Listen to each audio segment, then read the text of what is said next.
Okay, so I have my partner who plays 5-0 singles and doubles, Ahmed, to review the paddles, give his take, and then I'll give my take on it as well. Hi, so this is the Hirache X. Out of all the paddles, I would say this is more of a control paddle. Uh, it was probably my least favorite. Even though it is control, I didn't get a lot of control with it. My games were off, my drops were off. I would probably say it's a better doubles paddle because my drives for singles are going out a lot. But it's definitely better for drops and dinks and resets. But that'd be it for this paddle. We also got just the Hirache control. This is probably my favorite of the paddles. Tons of grit, more than the others. Got great slice with it. Love the control with it. I feel like drops and dinks are really nice with it, especially in singles. I got really good drives. That's probably it for this paddle.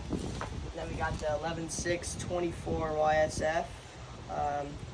This was definitely the most powerful out of all the paddles. I liked it a lot. My favorite shot's by the flick, and I got that best with this paddle. But otherwise, it has a pretty good grip too. You can use that two-hand for it. Still has about the same amount of slice as the Hirache X, but not the Hirache Control. And I would definitely say it's more of a doubles paddle. All right, thanks. Hi, this is Jared Cohen from Cohen Academy, doing my first full paddle review. We got this company called 11Six24. I made a joke about it saying it was the worst name in the history of pickleball, and the guy loved it so much he sent me some paddles. He actually won a guessing marbles in a jar contest, I believe, with that 11,624, so that's how he's got the name.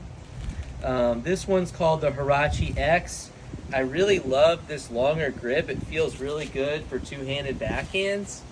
And it's kind of similar shape to like a lot of paddles I like the Rhombus R1 or R1 Pulsar. Unfortunately, that's the good things end with that part of the paddle. The control just didn't feel great. It didn't have great power. The spin was okay. In theory, I thought I would like this one the most, but I actually liked it the least. So the next one is the 11Six24 YSF. And to me, I would call this like the Selkirk Invicta shape or Legacy Pro, the original, or a Carbon 3X. The handle, I would guess, is around like 5.2, 5.3.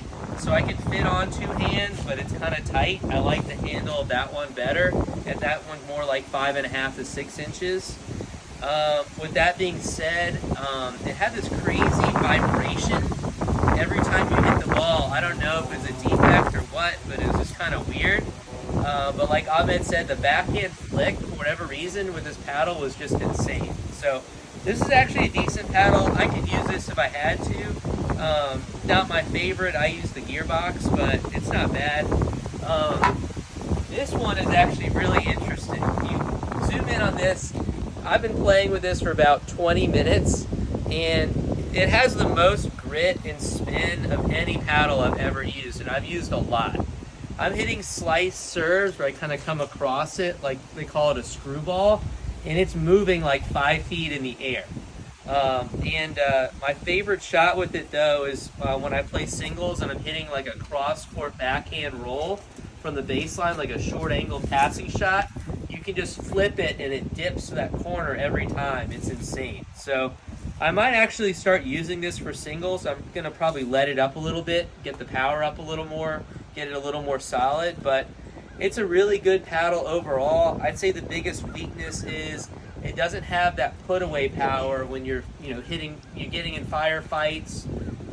You just got to swing a lot more. Where with my gearbox, I go like this, and basically the point's over.